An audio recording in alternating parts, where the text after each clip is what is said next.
in our planned lessons to everyone for our daily verse. We're now at Exodus chapter 28 in verse 15 up to verse 30.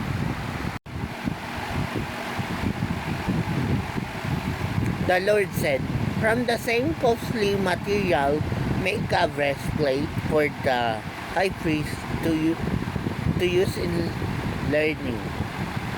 Learning what I want my people to do. It is to be 22 centimeters square, folded double, with 4 rows of 3 precious stones. In the first row, put carnelian, a chrysolite, and an emerald. In the second row, a turquoise, a sapphire, and a diamond. And in the third row, a jacinth, an agate, and an amethyst. In the fourth row, a beryl, an onyx, and a jasper.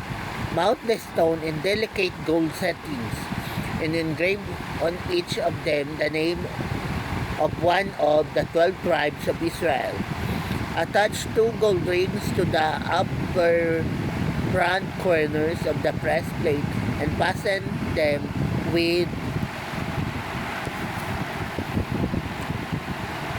2 braided gold chains to gold settings on the shoulder straps. Attach 2 other gold rings to the lower inside corners next to the vest, and 2 more near the bottom of the shoulder strap right above the sash. Then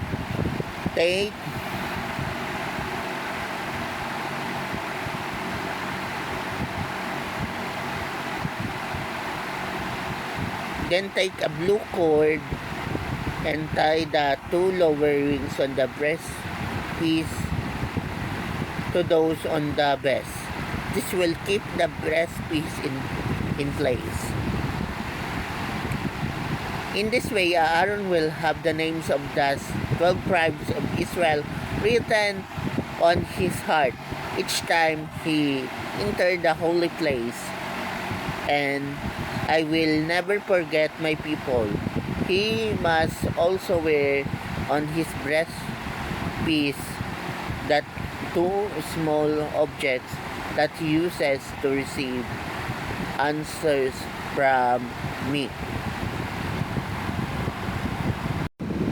So this passage is about the breast piece that must be used during the time of Moses by the priest, especially the lineage of Aaron and his descendants.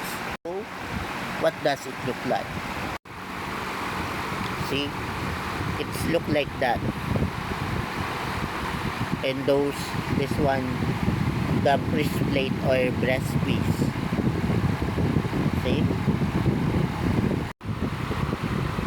that is this one with 12 precious stones. That breastplate or breast piece.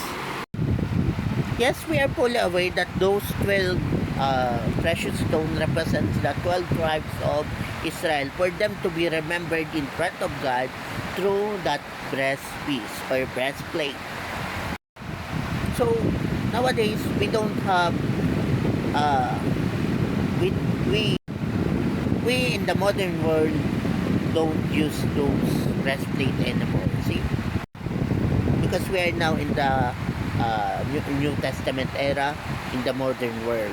So those breastplate was not applicable to us. So, but what those breastplate actually mean?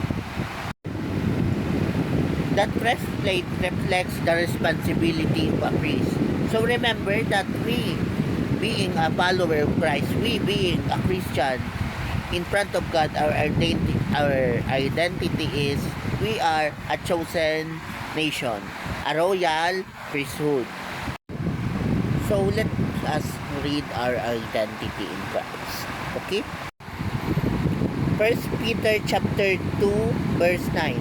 "But ye are a chosen generation, a royal priesthood, an holy nation, a peculiar people, that ye should shew forth the praises of him who had called you out of darkness into his marvelous light." So yes, in front of God, we as a believer of Christ, we as a Christian, we as a disciple of Christ, we are a royal priesthood. And part of that responsibility being a priest is intercession. Right? Those 12 tribes, or should I say those 12 precious stones, so they are there to represent the 12 tribes. And the priest is obliged, or should I say part of his responsibility is to intercede in behalf of those 12 tribes. But now, in our modern world, since we are now in the New Testament era, what we need to do is to intercede. Yeah, intercede. Intercede for what? Intercede for yourself, intercede for your family, for your relatives, for your community, and for your country, for your nation. See, part of your responsibility is to intercede. Okay? Here at the Philippines, we need to do that. We need to intercede. We are fully aware what's happening right now, but what God told us is we need to intercede. Okay? Because we are a disciple of Christ. We need to do what we must do.